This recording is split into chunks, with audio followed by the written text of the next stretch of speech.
My name is Ryan Carter, and I used to believe that a decade of marriage meant something unbreakable, something sacred that two people build brick by brick until it becomes a fortress against the chaos of the world. I was 42 years old, a senior project manager at a respected engineering firm in Hartford, Connecticut, and I had spent the last 10 years of my life constructing what I thought was an impenetrable life with my wife, Megan. We had a beautiful colonial home in the suburbs with a wraparound porch that she had fallen in love with the moment we saw it. Two cars in the garage, a retirement fund that was growing steadily, and the kind of comfortable silence between us that I mistakenly interpreted as the quiet contentment of two souls perfectly aligned. I was wrong about everything. It was a Thursday evening in late October when the foundation of my entire existence cracked right down the middle. The autumn air had turned crisp outside, and the trees lining our street had begun their annual transformation into a riot of oranges and reds that Megan always said reminded her of a painting. I remember that detail because I was thinking about suggesting we take a walk through the neighborhood to enjoy the foliage, maybe stop by the little coffee shop on Maple Street that she loved so much. I was reading in my favorite armchair by the window, a biography of Theodore Roosevelt that my colleague had recommended, and the soft murmur of some reality show played from the television in the living room where Megan had been sitting for the past hour.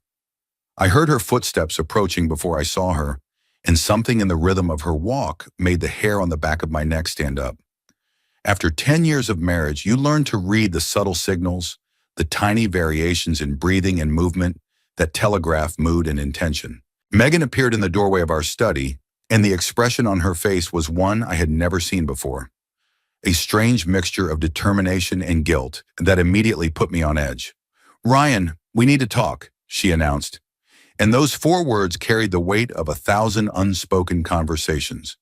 She perched on the edge of the sofa across from my chair, her hands clasped tightly in her lap, fingers intertwining and separating in a nervous dance that betrayed whatever calm exterior she was attempting to project. I closed my book slowly, marking my page with the leather bookmark she had given me for our 5th anniversary, back when gifts between us still carried meaning and thought. "About what, darling?" I asked, keeping my voice light despite the growing knot in my stomach. Some primitive part of my brain was already screaming warnings, but I pushed them aside because I still believed in the woman sitting across from me. Megan took a deep breath that seemed to pull all the oxygen out of the room. "You know I love you, Ryan. I want you to know that before I say anything else. I love you, and I love our life together, and nothing about what I am going to say changes that fundamental truth." The knot in my stomach tightened into something sharper, something with edges. "You are starting to worry me, Megan. Whatever it is, just say it plainly." She nodded, more to herself than to me, gathering courage from some internal well. "I have been thinking a lot about us lately, about our marriage.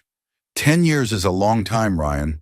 A long time to be with one person, to follow the same routines, to live within the same boundaries. I have been reading articles, talking to some friends at work who have different perspectives on relationships, and I have come to realize that maybe we have been limiting ourselves unnecessarily." My brain was already racing ahead, trying to decode her words, but I refused to believe where they seemed to be heading. "Limiting ourselves how? If you want to take a trip somewhere new, we can do that. You have always wanted to see the Carolinas in winter. We could drive down, rent a cabin on the beach, watch the storms come in off the Atlantic." Megan shook her head impatiently, and I saw a flash of frustration cross her features. "No, Ryan, that is not what I mean. I am talking about our dynamic, our relationship structure. I think we should consider—" She paused, swallowed hard, and then pushed the words out like she was expelling poison. "I think we should consider having an open relationship." The silence that followed her statement was absolute and devastating. I felt like someone had reached into my chest and squeezed my heart with an ice-cold fist. The world seemed to narrow down to just her face, her eyes that could not quite meet mine, her lips pressed together in anxious anticipation of my response. For a long moment, I could not even process what she had said. The words bounced around inside my skull like pinballs, refusing to settle into any coherent meaning. "I am sorry," I finally managed, my voice emerging as something between a whisper and a croak. "I must have misheard you. It sounded like you just asked me if we could have an open relationship. Like you just asked your husband of 10 years if you could sleep with other men. Megan winced at my phrasing but pressed forward. It is not like that, Ryan. It is about exploration, about growth, about not placing artificial constraints on human connection. The world has evolved beyond traditional monogamy for a lot of couples. There are entire communities of people who practice ethical non-monogamy, who have stronger relationships because they are not bound by possessiveness and jealousy. I have done the research. I have read the books. This could be good for us. I stood up from my chair so abruptly that the book fell from my lap and hit the floor with a thud that echoed through the suddenly suffocating room. My hands were shaking, and I shoved them into my pockets to hide the tremor. Good for us? Good for us? The words came out sharper than I intended, carrying an edge of disbelief that bordered on hysteria. Megan, are you listening to yourself? Are you actually sitting in our home, the home we built together, and asking me to sanction your infidelity with some trendy label? Her face flushed red, and I saw her jaw tighten defensively. That is not fair, Ryan. You are twisting my words into something ugly. I am not talking about infidelity. Infidelity implies deception, betrayal. I am talking about transparency, about honesty, about consensually expanding the boundaries of our relationship so that we can both experience new connections while maintaining our primary bond. The anger that had been building in my chest suddenly crystallized into something cold and clear. I looked at my wife, really looked at her, and for the first time in our marriage, I saw a stranger staring back at me. This was not the woman I had exchanged vows with on that sunny June afternoon 10 years ago. This was not the woman who had promised to forsake all others, who had looked into my eyes and sworn that I would be enough for her until death parted us. This was someone else entirely, someone who had been hiding beneath the surface of our marriage like a snake waiting for the right moment to strike. Let me make something abundantly clear to you, Megan, I said, and my voice had dropped to a register so low and controlled that I barely recognized it as my own. What you are proposing is not evolution. It is not growth. It is not some enlightened approach to modern relationships. What you are proposing is the systematic destruction of everything sacred about the commitment we made to each other. You are asking me to hand you a permission slip for promiscuity so that you can satisfy your urges without the inconvenience of guilt. Megan stood up too, her eyes flashing with indignation. How dare you characterize it that way? I am trying to have an honest conversation about something that could bring new energy into our marriage, and you are responding with Victorian moralizing and slut-shaming. I laughed then, but there was no humor in the sound. It was a laugh of utter disbelief, of the kind of absurdist comedy that only occurs when your entire reality is collapsing around you. Victorian moralizing? Slut-shaming? Megan, I am not calling you names. I am describing the situation as it actually exists. You want to be with other men. That is what this is really about, is it not? All this talk about growth and exploration and ethical non-monogamy is just window dressing on a very simple desire. Her silence told me everything I needed to know. I stepped closer to her, close enough that I could see the rapid pulse beating in her throat, close enough that she had to tilt her head back slightly to maintain eye contact. Who is he, Megan? Because there is someone. Is there not? This is not some theoretical exercise in relationship philosophy. You have met someone, and you want permission to pursue him without blowing up your comfortable life with me? Am I getting warm? The color drained from her face so fast that for a moment I thought she might faint. Ryan, that is not, she began, but her voice faltered and died. Do not insult my intelligence by lying to me now, I said, each word measured and precise. You have already done enough damage tonight. The least you can do is have the decency to be honest about your motives. Megan's eyes filled with tears, and part of me wanted to feel sympathy, wanted to reach out and comfort her, the way I had done 1,000 times over our years together. But that part was being rapidly drowned by the tidal wave of betrayal crashing through my system. It is not what you think, she whispered. I have not done anything. I would never actually cheat on you, Ryan. That is why I am bringing this to you now before anything happens. I am trying to be honest. How noble of you, I replied, and the sarcasm dripped from every syllable. You want a medal for coming to me before you slept with whoever has caught your eye? You want me to applaud your integrity for asking permission to violate our marriage vows rather than just going ahead and doing it behind my back? You are not listening to me, she cried out, her composure finally cracking completely. I love you, Ryan. I do not want to lose you. I just thought that maybe if we approach this together, if we set boundaries and communicated openly, we could find a way to let me explore these feelings without destroying what we have. I stood there for a long moment, studying the face of the woman I had loved for more than a decade, and I made a decision that would alter the trajectory of both our lives forever. When I spoke again, my voice was calm in a way that seemed to frighten her more than any shouting could have. Megan, I want you to listen very carefully to what I'm about to say, because I am only going to say it once. You came to me tonight asking for an open relationship. You came to me asking for permission to share your body, your intimacy, your affection with other men while still maintaining the facade of our marriage. You dressed it up in progressive language and academic justifications, but at its core, what you asked me for is a license to betray everything our marriage is supposed to represent. I paused, letting my words sink in, watching her face as the reality of her situation began to dawn on her. I will not give you that license, I continued. What I will give you is something else entirely. Tomorrow morning you will find divorce papers on the kitchen table. You wanted an open relationship? You are going to get one. You will be completely open, completely free to pursue whoever and whatever you want, because you will no longer be my wife. Megan's face contorted through a rapid succession of emotions: shock, disbelief, panic, and finally desperate pleading. Ryan, no, you cannot be serious. I was just suggesting we talk about it. I did not expect you to agree immediately. We can discuss this. We can go to counseling. We can work through this together. There is nothing to work through, I said flatly. You have shown me who you really are tonight, Megan. You are a woman who looks at 10 years of marriage, 10 years of trust and partnership and shared dreams, and sees something that needs to be spiced up with outside lovers. You are a woman who values her own desires more than the vows she made to her husband.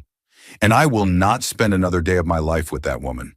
She grabbed at my arm as I turned to leave the room, her fingers digging into my sleeve with frantic strength. Ryan, please. I love you. I was not trying to hurt you. I thought we could talk about this like adults, like partners. You are overreacting. I removed her hand from my arm with deliberate care, like I was handling something fragile and potentially dangerous. I am not overreacting, Megan. For the first time in our marriage, I am seeing clearly. And what I see is a woman who has already left this marriage in her heart, even if she has not physically walked out the door yet. I am simply making the legal reality match the emotional one. This is insane, she screamed, her composure completely shattered now. One conversation and you are throwing away everything we have built?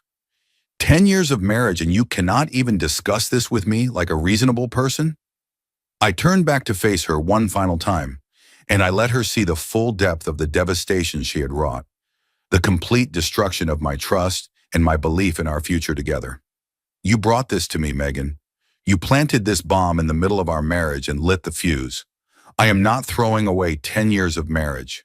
I am refusing to pretend that what you propose tonight is anything other than the end of everything we were supposed to be to each other. The argument that followed lasted until well past 3 in the morning. We screamed at each other in ways we never had before, our voices raw and hoarse from hours of accusation and recrimination. Megan tried every tactic in her arsenal: tearful apologies, angry justifications, philosophical arguments about the nature of love and commitment, desperate promises that she would forget the whole thing and we could go back to how we were before. I remained unmoved through all of it, a stone wall against which her words broke and scattered like waves against a cliff. At some point, she collapsed onto the couch, sobbing uncontrollably, and the sight of her, broken down like that, stirred something in my chest that felt dangerously like sympathy. I crushed it ruthlessly. Sympathy would lead to weakness. Weakness would lead to forgiveness. And forgiveness would mean spending the rest of my life with a woman who had revealed herself to be fundamentally incapable of honoring the commitment she made to me. I would not be that man. I would not be the fool who takes back the cheating wife, who accepts her assurances that it will never happen again, who spends every day wondering when the next betrayal will come. I spent the night on the couch in my study, though sleep was impossible. My mind raced through the practicalities of what was to come. Lawyers, asset division, the house, our joint accounts, the countless threads of two lives intertwined for a decade that would have to be systematically severed. But underneath the logistics, there was a deeper pain, a grief so profound that I could barely acknowledge it without feeling like I was drowning. The woman I had loved, the woman I had built my life around, had looked me in the eyes and asked if she could sleep with other men. That was not something you recovered from. That was not something that could be fixed with couples therapy and compromise. That was the end. At 6 in the morning, I called Robert Mitchell, a divorce attorney whose name I had gotten from a colleague who had been through his own marital dissolution 2 years prior. Rob answered on the third ring, his voice groggy but professional. I explained my situation in clipped, efficient sentences, and he listened without interrupting. When I finished, he simply asked when I could come to his office. I told him 9 o'clock would work. I showered in cold water, the shock of it driving away the fog of exhaustion and grief. I dressed in my best suit, the charcoal gray one I usually save for important client meetings. Looking in the mirror, I saw a man who appeared composed, professional, in control. The devastation churning beneath the surface was completely invisible. Good. I would need that armor in the days to come. Before I left the house, I placed the divorce petition and Rob would finalize that morning on the kitchen table, right next to the coffee maker Megan used every day. On top of the legal documents, I placed a single sheet of paper, folded once. My final message to the woman I used to love. Megan, the letter read, "This is the only direct communication we will have without legal intermediaries present. I am ending our marriage effective immediately. Any further contact you wish to have with me must go through my attorney, Robert Mitchell. His contact information is attached to the divorce papers. Do not call my phone. Do not come to my office. I will not answer. I will not respond. You made your choice when you asked me to share you with other men. I am making mine by refusing. Goodbye. Ryan."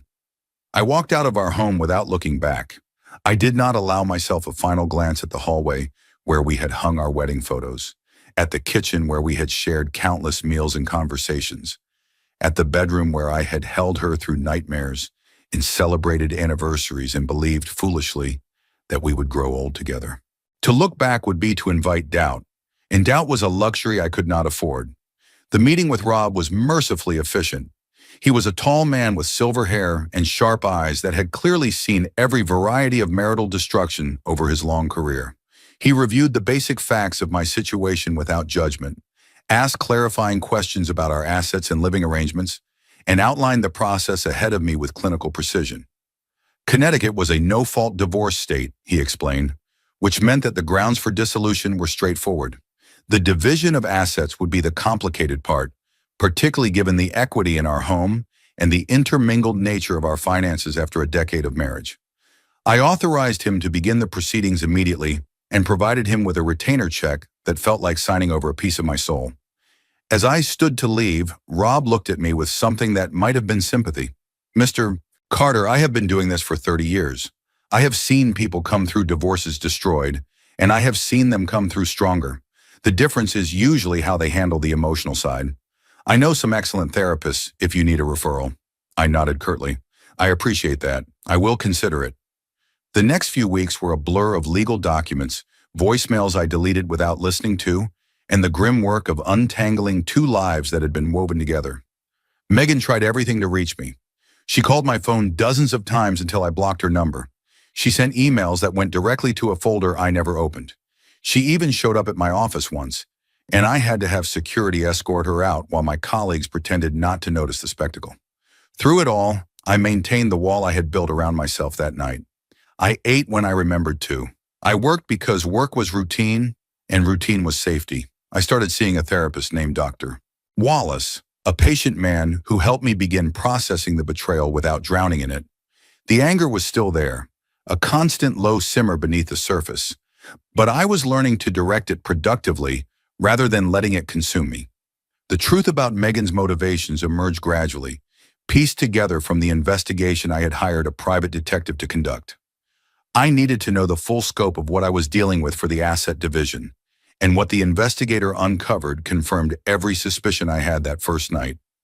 Megan had not been having a physical affair, but she had been engaged in an emotional one with her boss, a man named David Reynolds who ran the marketing department at her company. The evidence was circumstantial but damning.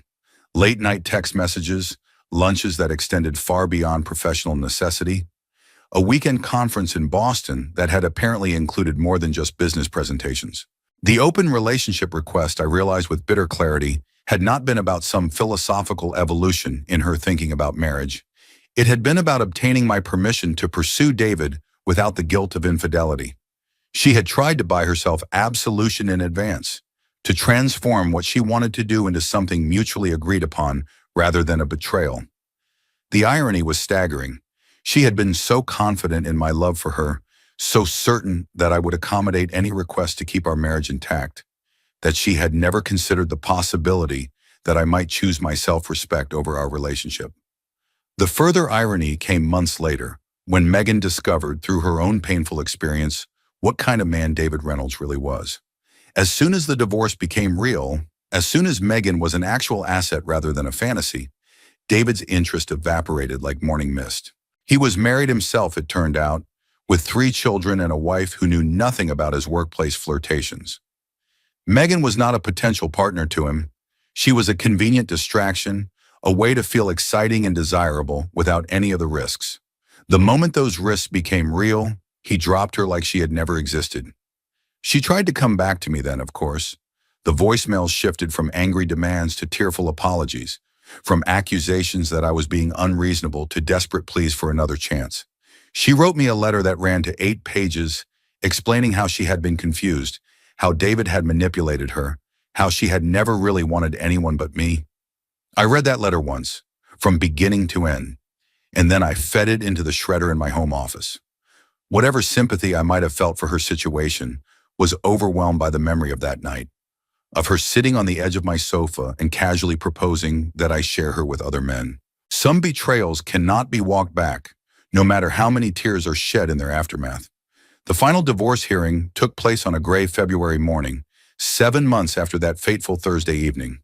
The courtroom was small and institutional, with harsh fluorescent lighting that made everyone look slightly ill. I sat at one table with Rob, my posture straight, my expression neutral. Megan sat at the other table with her own attorney, a nervous-looking young woman who seemed overwhelmed by the emotional intensity of her client. When the judge asked if there were any final statements before the decree was finalized, Megan stood up abruptly, ignoring the restraining hand her lawyer placed on her arm. She turned to face me directly, her eyes red-rimmed and hollow, her face thinner than I remembered it being. "Ryan," she said, her voice cracking on my name, "please, please do not do this. I know I hurt you. I know I made a terrible mistake. But we loved each other for 10 years. That has to count for something. We can go to counseling. We can rebuild. I will do whatever it takes to prove to you that I am still the woman you married. Please, Ryan, please give me one more chance." The courtroom was silent. Even the judge seemed to be waiting for my response with something approaching genuine curiosity. I looked at Megan, really looked at her, taking in the devastation written across her features, the desperation in her eyes, the trembling of her hands as she clutched the table in front of her for support, and I felt nothing. The love I had carried for her all those years had been thoroughly extinguished, smothered under the weight of her betrayal and my own grief. What remained was a hollow space where that love used to live, and standing before me was just a woman who happened to share a decade of my history.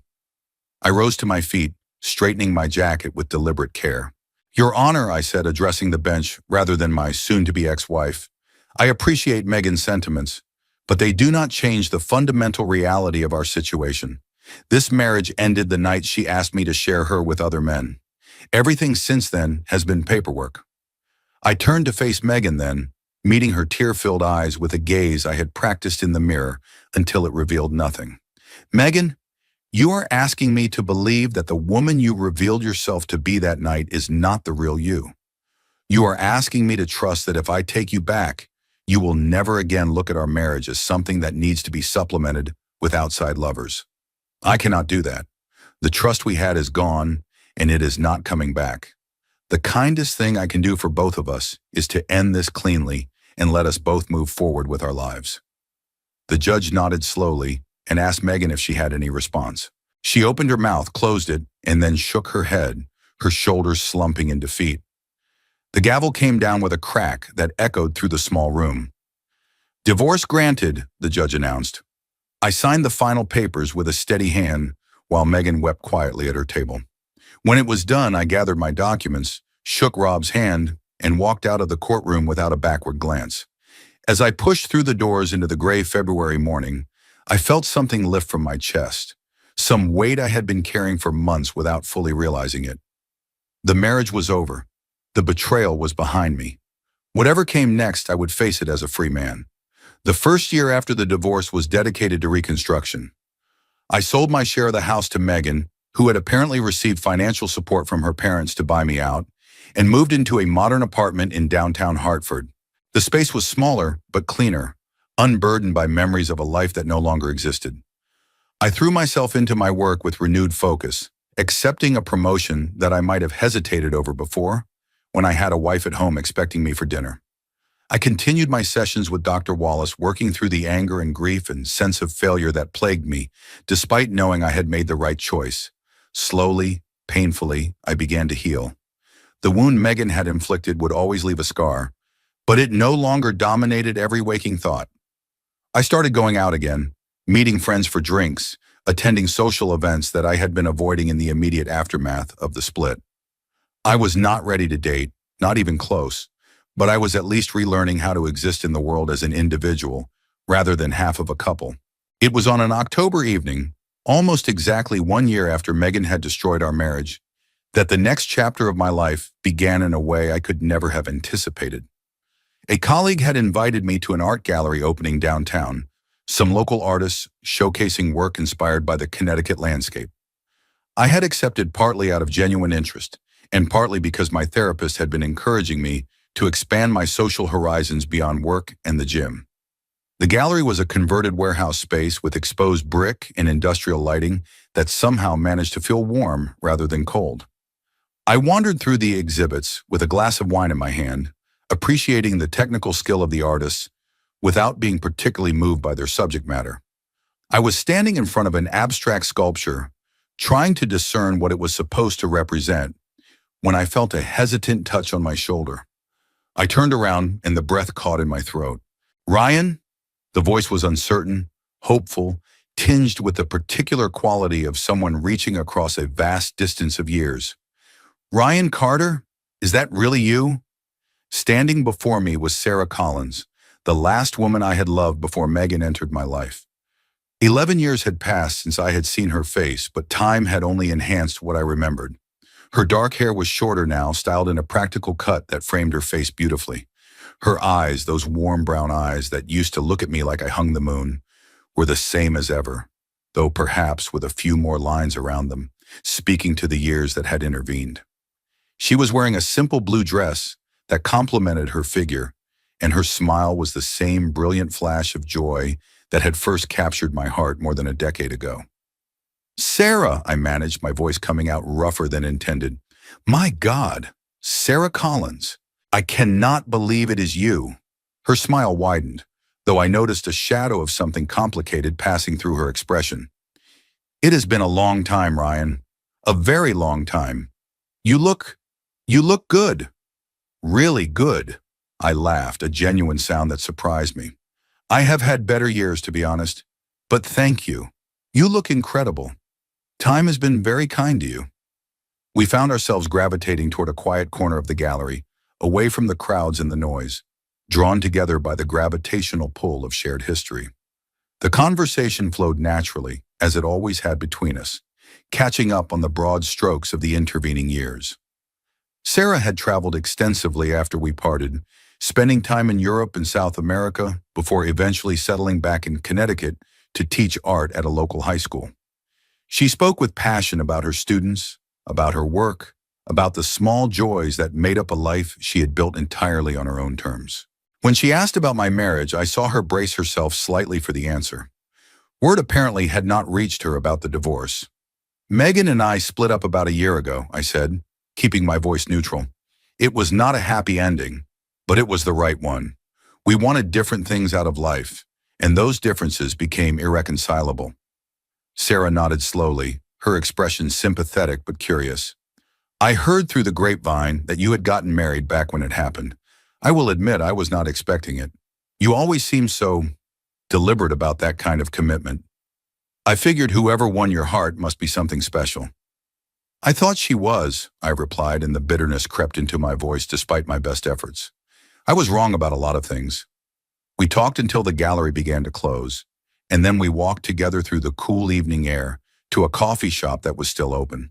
The conversation continued, growing deeper and more personal as the hours passed. I found myself telling Sarah things I had not told anyone except my therapist. The details of Megan's request, the divorce proceedings, the long months of rebuilding myself from the rubble.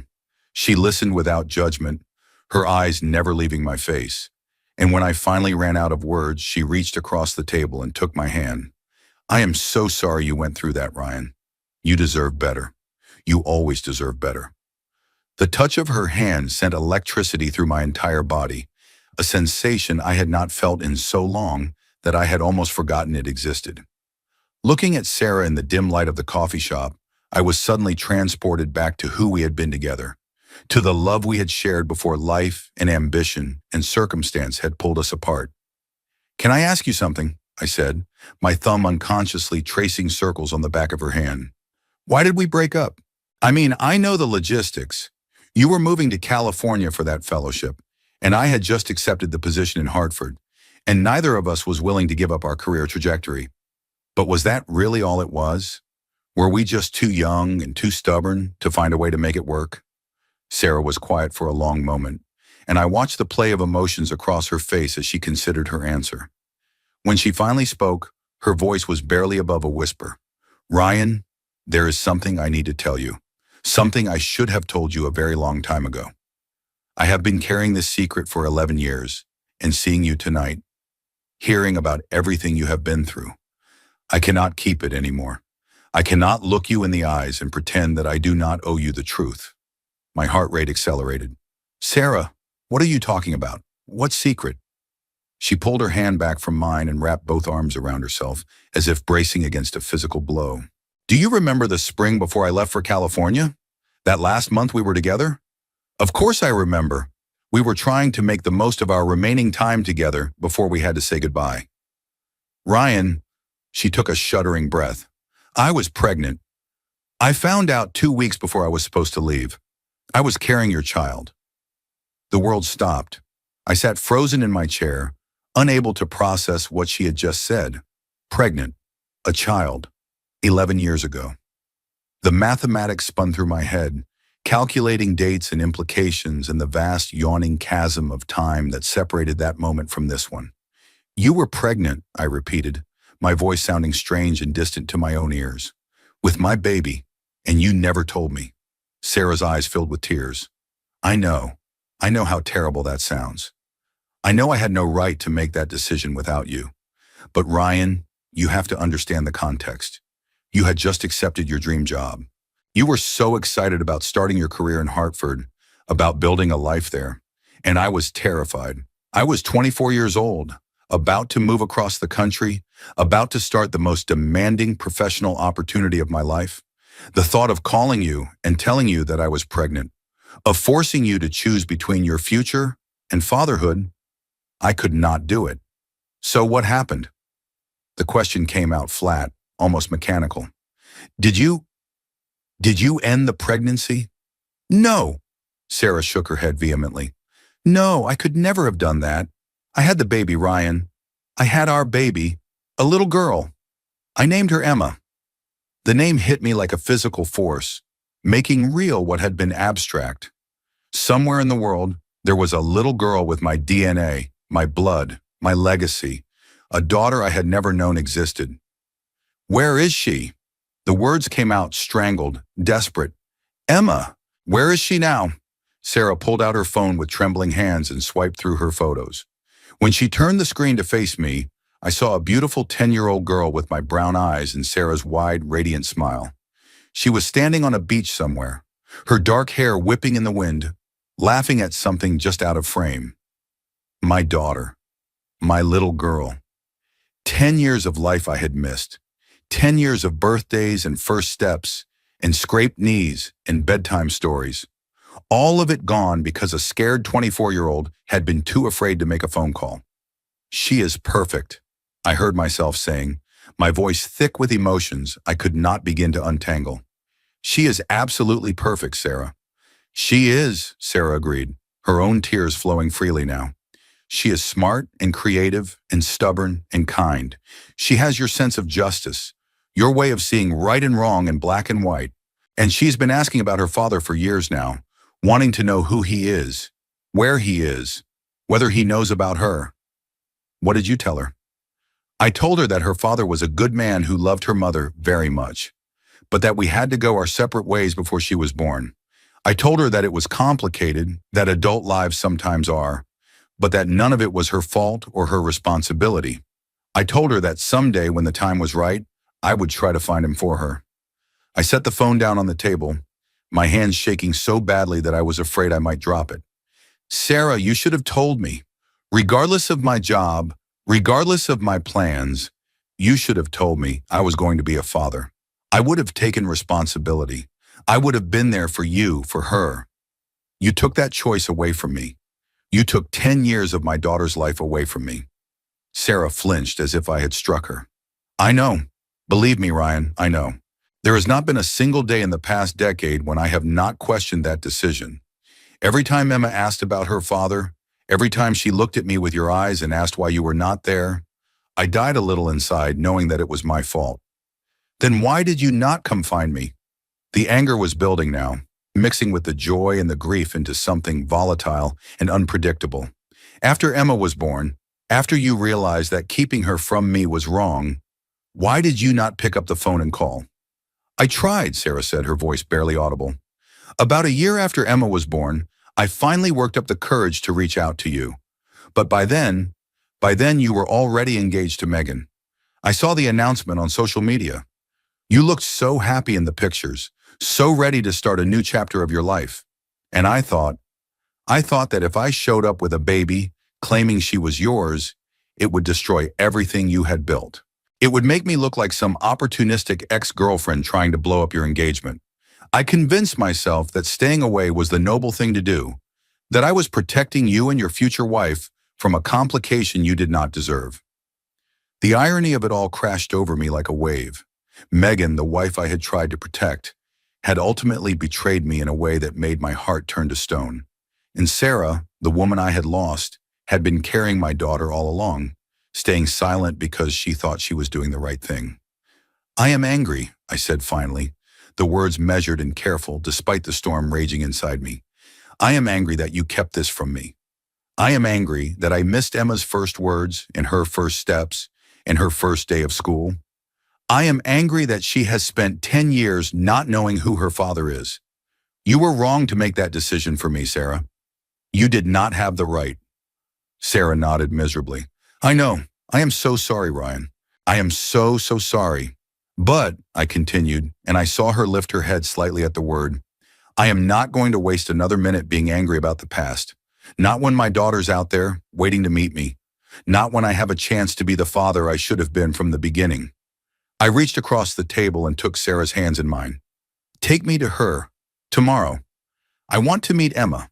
I want her to know who I am. I want to start making up for all the time we have lost. The next day was one of the most terrifying and exhilarating of my entire life. Sarah had arranged for me to come to her house in the afternoon when Emma would be home from school.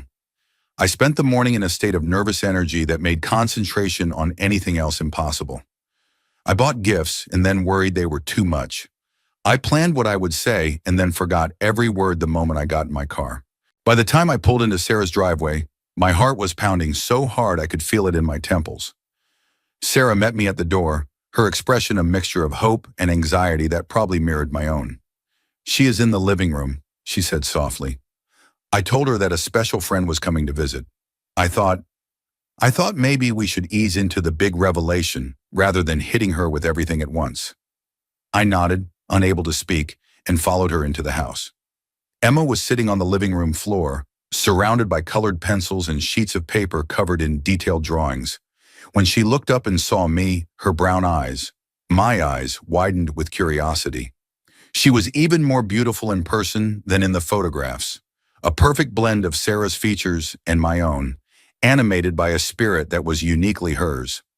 "Emma, this is Ryan," Sarah said, her voice carefully casual. "He is an old friend of mine. I thought you two should meet." Emma set down her pencil and studied me with the frank appraisal that only children are capable of. "Hi, Ryan. Are you here to see my drawings?" I lowered myself to the floor beside her, my legs feeling unsteady beneath me. "I would love to see your drawings, Emma, if you want to show me." She beamed and immediately launched into an enthusiastic explanation of her current project, a series of horses galloping across different landscapes. Each drawing was remarkably detailed for a 10-year-old, showing genuine artistic talent that she had clearly inherited from her mother.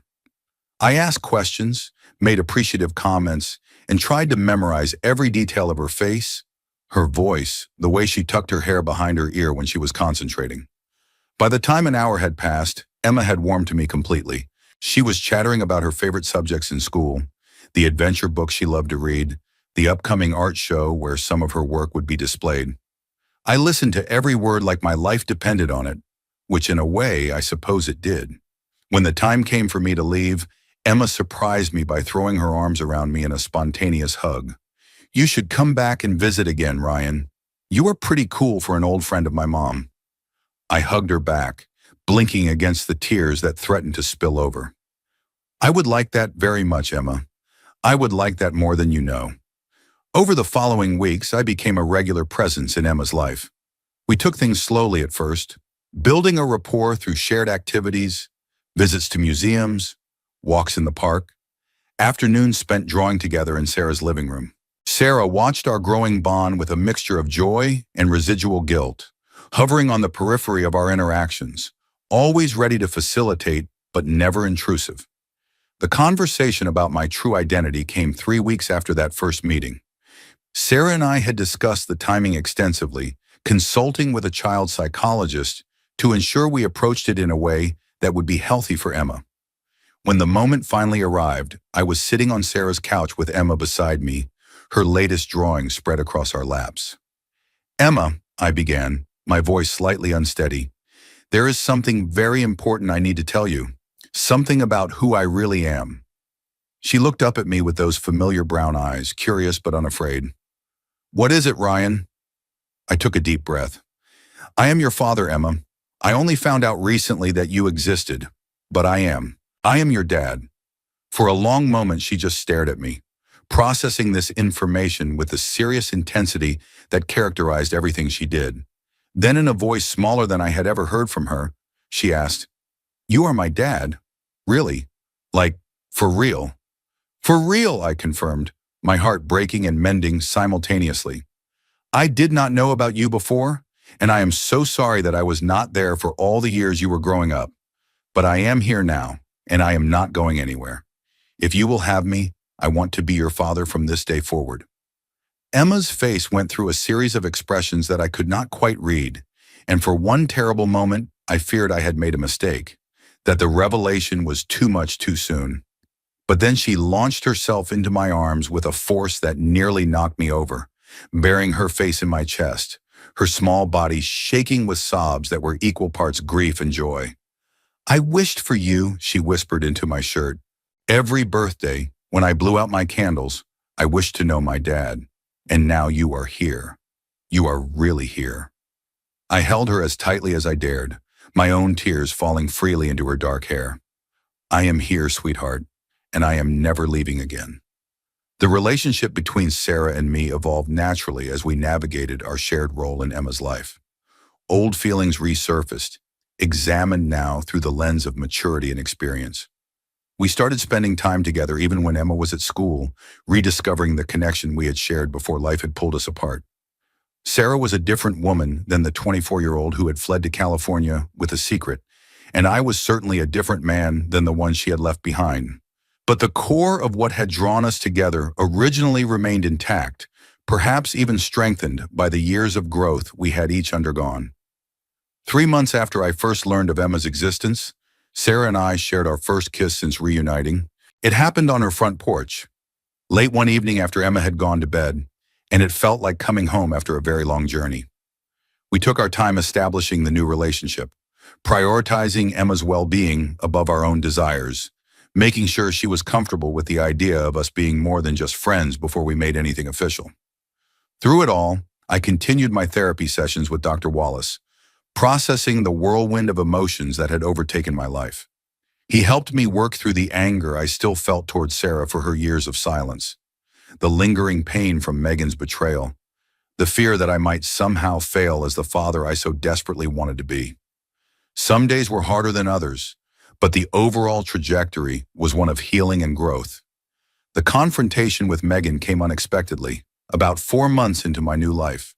I was walking through the park near my apartment with Sarah and Emma on a Sunday afternoon, the three of us laughing at something Emma had said when I heard a familiar voice behind me. "Ryan!" I turned to find Megan standing on the path, her face a mask of shock and something darker, something that looked disturbingly like vindication. Her appearance had deteriorated since the divorce, her once glossy hair now dull and limp, her designer clothes replaced by items that looked like they had not been washed recently.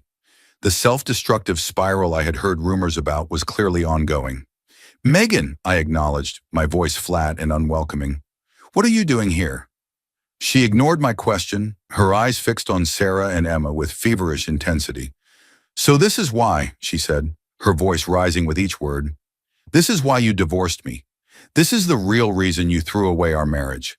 You were cheating on me the whole time with this woman, and this child is proof of your betrayal." Sarah's hand tightened on my arm, and I saw Emma shrink back behind her mother, frightened by Megan's aggressive tone. The sight of my daughter's fear ignited something protective and fierce within me. "Megan, you need to lower your voice and control yourself," I said, stepping forward to place myself between her and my family. "You are scaring my daughter." "Your daughter," Megan spat, her laugh high and slightly unhinged. "Oh, that is rich. That is absolutely priceless. Ryan Carter, the paragon of moral virtue, the man who lectured me about the sanctity of marriage and the importance of vows. And here he is with his secret family that he was hiding the whole time we were married." "That is not what happened," I replied, keeping my voice steady despite the anger building in my chest. "But even if it were, I would not owe you an explanation. We are divorced, Megan. Our marriage is over. What I do with my life now is none of your business." "Oh, I think it is my business when you accused me of wanting to destroy our marriage while you were doing exactly that behind my back." She was shouting now, drawing stares from other people in the park. "You hypocrite! You sanctimonious, self-righteous hypocrite!" I stepped closer to her, close enough that she could see the cold determination in my eyes. "Listen to me very carefully, because I am only going to explain this once. Emma is my daughter. That is true, she was conceived 11 years ago, more than a year before I ever met you. Sarah and I had broken up, and she discovered she was pregnant after we had already gone our separate ways. She did not tell me. I did not know Emma existed until a few months ago." Megan's face twisted with disbelief. "You expect me to believe that? You expect me to believe that your ex-girlfriend just happened to show up with a 10-year-old child right after our divorce?" "I do not expect you to believe anything, Megan. I am telling you the truth because I choose to, not because you have any right to demand it. Emma is not the product of some affair. She is the product of a relationship that ended before you ever entered my life. The divorce happened because you asked me if you could sleep with other men. Those two facts have nothing to do with each other." I saw the moment my words penetrated her delusion, watched the desperate narrative she had been constructing collapse under the weight of chronological impossibility. Emma was 10 years old. Our marriage had lasted 10 years. The math simply did not support her accusations. "No," she whispered, her voice suddenly small and lost. "No. There has to be something else. There has to be another reason you left me. It cannot just be because I made one mistake, one stupid suggestion that I took back immediately. You cannot have thrown away everything we had over nothing." "It was not nothing to me," I said, and I was surprised to find that the anger had faded, replaced by something like pity for the broken woman standing before me. What you proposed that night revealed something fundamental about who you were and what you wanted from our marriage. I made the choice that allowed me to preserve my self-respect. I do not regret it, and I never will. Megan stood there for a long moment, her body seeming to sag as the fight drained out of her. When she finally spoke again, her voice was barely audible. I loved you, Ryan. I really did love you. I know, I replied, and I loved you once. But love is not enough when trust is gone. Goodbye, Megan. I hope you find whatever it is you are looking for. I turned my back on her and walked away, rejoining Sarah and Emma, who were waiting for me with matching expressions of concern. I knelt down in front of my daughter and looked directly into her eyes. I am sorry you had to see that, sweetheart. That woman was someone I used to know, and she is having a hard time right now, but everything is okay. You are safe. We are safe. Emma nodded solemnly, accepting my assurance with the simple trust that children extend to the adults they love. Can we get ice cream? She asked, her attention already shifting to more important matters. There is a shop on the corner that has mint chocolate chip, I laughed, the tension of the confrontation dissolving in the face of her innocent request. Ice cream sounds perfect. Lead the way. As we walked together through the park, Emma chattering happily between Sarah and me, I felt a sense of peace settle over my soul that I had not experienced in years. The pain of Megan's betrayal was behind me, a closed chapter in the book of my life.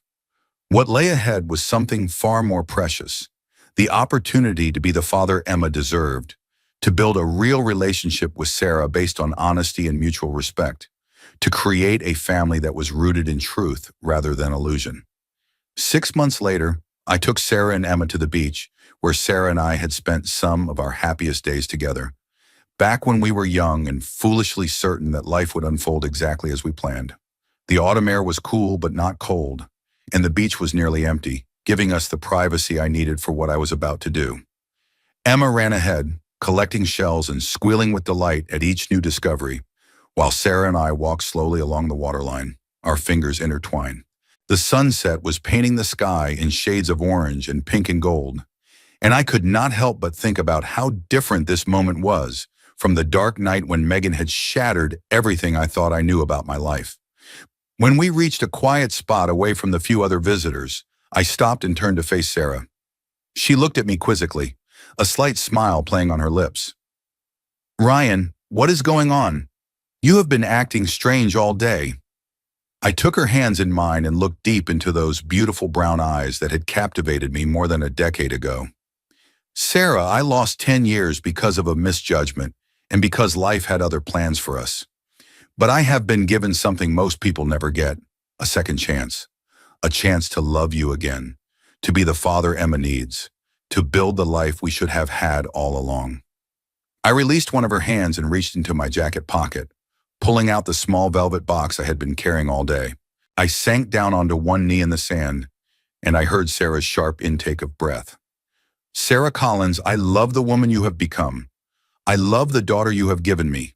I love the way you have handled the impossible situation of raising her alone. And I love that you finally found the courage to tell me the truth.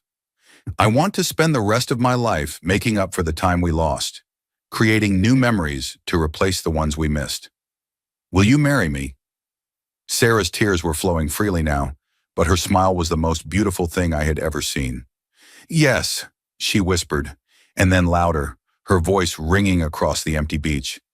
Yes, Ryan. Yes, I will marry you. I slipped the ring onto her finger and rose to embrace her, and in that moment, the past fell away entirely. There was only the present, the woman I loved in my arms, and the promise of a future built on the foundation of hard-won wisdom. Emma came running up to us, drawn by her mother's exclamation, and when she saw the ring glittering on Sarah's finger, she let out a whoop of joy that probably carried for miles. Does this mean Ryan is going to be my real dad now? Like officially? I knelt down and pulled her into our embrace, the three of us forming a tight circle of warmth against the cooling evening air. I have been your real dad since the moment I learned you existed, Emma. But yes, now it is going to be official. We are going to be a family, a real, permanent, forever family. We stood together on that beach, watching the last of the sunset fade into twilight, And I thought about the strange path that had brought me to this moment. A year ago, I had been a broken man, devastated by the betrayal of a woman I thought I knew. Now I was standing on the threshold of a new life, richer and more meaningful than anything I could have imagined. Megan was alone somewhere, dealing with the consequences of her choices. I did not wish her ill, not anymore. The anger and resentment I had carried for so long had finally found its peace, replaced by a quiet acceptance that some people simply are not meant to be part of your story. She had been a chapter, an important one, but not the final word. The final word was this: Sarah's hand in mine, Emma dancing in the surf ahead of us, the ring catching the last light of the dying sun. The final word was hope and love, and the family I had always wanted, found in the most unexpected way. Life had given me a second chance at happiness. I intended to make it count. The wedding took place the following spring, a small ceremony on the beach where I had proposed, attended only by close friends and family. Emma served as the flower girl, beaming with pride as she scattered rose petals along the aisle we had constructed in the sand. When Sarah walked toward me in her simple white dress, her eyes shining with tears of joy, I felt my heart expand to accommodate a happiness I had not known was possible. The vows we exchanged were personal, written in the quiet hours of many late nights, reflecting the journey that had brought us to this moment. Sarah promised to always be honest with me, to never again let fear dictate the shape of our lives. I promised to be the husband and father she and Emma deserved, to face whatever challenges came our way, with the same integrity that had guided me through the darkness of the year before. When the officiant pronounced us husband and wife, the small crowd cheered and Emma ran into our arms, completing the circle that had taken more than a decade to form. I looked out at the assembled guests, at the faces of people who loved us and supported us, and I felt a deep gratitude for the unpredictable nature of life. The worst moment of my existence had ultimately led to the best.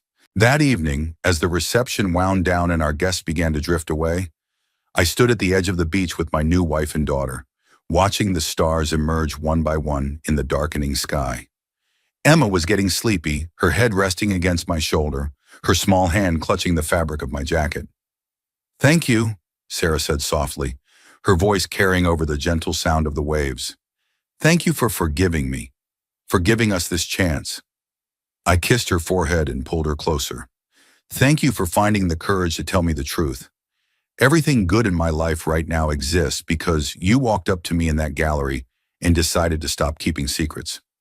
She smiled and nestled against my side, and I felt the weight of Emma growing heavier as she drifted towards sleep. The past was behind us, the betrayals, the mistakes, the years of separation and loneliness. What remained was this moment, and all the moments to come, a wife who loved me honestly, a daughter who looked at me like I was her hero, a future stretching out before us, full of possibility. Some stories end with the hero standing alone, victorious but solitary. This is not that story. This is the story of a man who lost everything he thought he wanted and found everything he actually needed. A man who learned that integrity is not just about refusing to compromise your principles when times are easy, but about holding on to them when the world is falling apart around you. A man who discovered that the greatest gifts often come disguised as the greatest losses. My name is Ryan Carter. I am a husband, a father, and a man at peace with who I am and the choices I have made. The woman who asked me for an open relationship is a distant memory now, a cautionary tale I sometimes tell when someone asks how I found such profound happiness in the second half of my life. And the answer is simple. I found it by refusing to settle for anything less than I deserved, by trusting that life would eventually reward conviction with joy. It took time. It took pain. It took the courage to walk away from a decade of investment in a relationship that had revealed itself to be built on sand. But in the end, it led me here, to Sarah, to Emma, to the family I was always meant to have, and I would not change a single moment of the journey.